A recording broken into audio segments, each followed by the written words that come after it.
The rising cost of living is killer right now, especially in the United States and especially when it comes to groceries.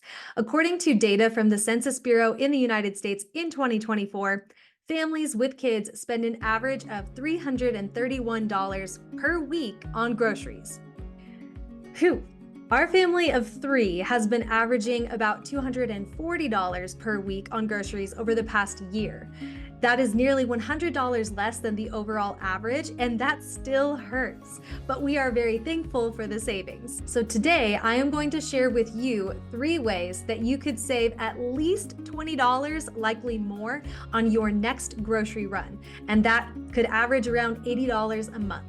Hi, I'm Katie. I'm a mama, a coach, and a podcaster who is empowering mamas just like you to live sustainably, saving thousands of dollars in the process, and living a life that is in alignment with their core values so that you can live with less stress.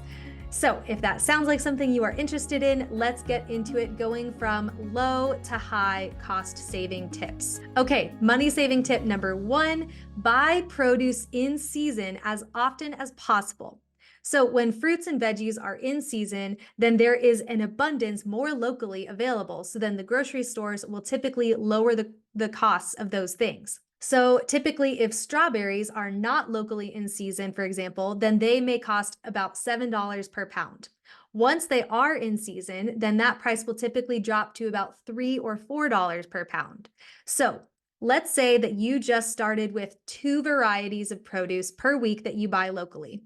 So think of the produce that your family enjoys most often, and I can link some resources for you in the episode description, but you can figure out when those varieties of produce are actually in season.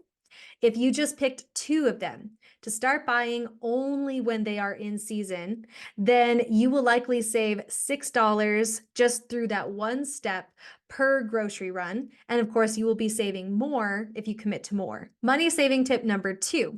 Buy foods in their whole form rather than processed as often as possible. So one big money saver example for families is smoothies or smoothie pouches, squeezy pouches.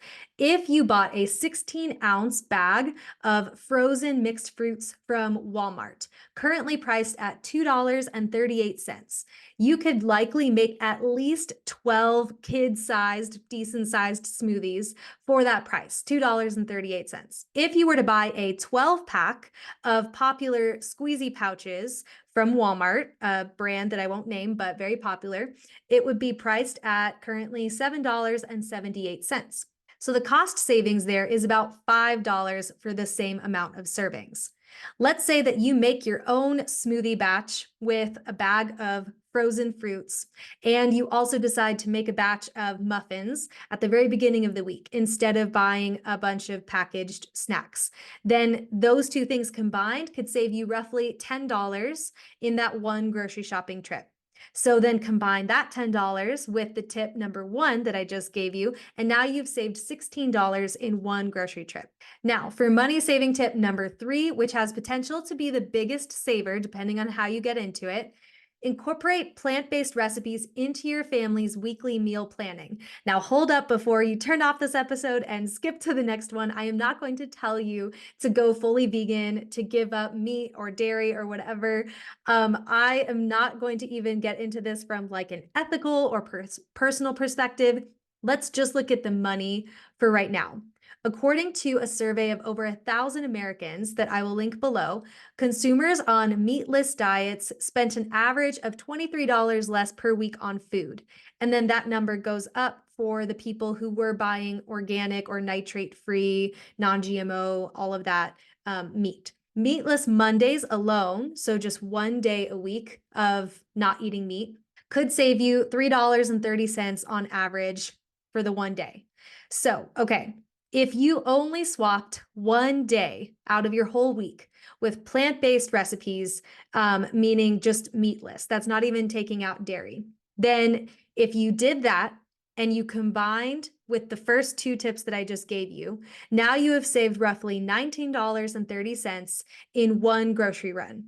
So then if you also decide to cut out dairy for that one day as well, let's say you wanted to do like a fully plant-based day, one day a week for your family. Well, now your savings is going to be over $20 for that one grocery run, and so on. So if you were to do that even more, maybe experiment with more plant-based recipes throughout different times of your week, the savings is just going to continue. So now, if you were to take all three of these tips and feel them out, feel what works best for you and your family. If you start really simple and you just save that simple $20 a week that we outlined, then that is going to equate to about $80 for an average month. And then that's an extra $1,040 per year. If you start applying these tips even more, so even more of your purchases, changing up more of your habits, buying even more whole foods rather than processed, or buying more produce in season, incorporating more plant-based recipes. If you were to just like switch this up over and over again, then you could experience what my family is doing, which is currently saving $91 a week more than the average family.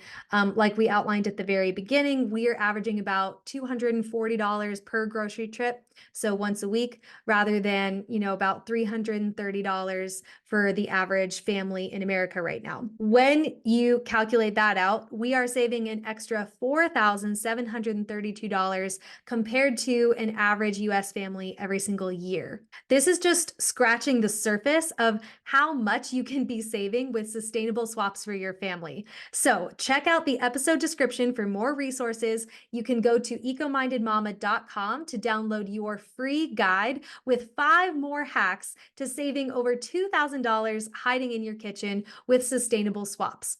And then if you are really ready to commit to saving thousands of dollars every single year, way beyond what I just described, then you could consider joining the Eco-Minded Mama Collective.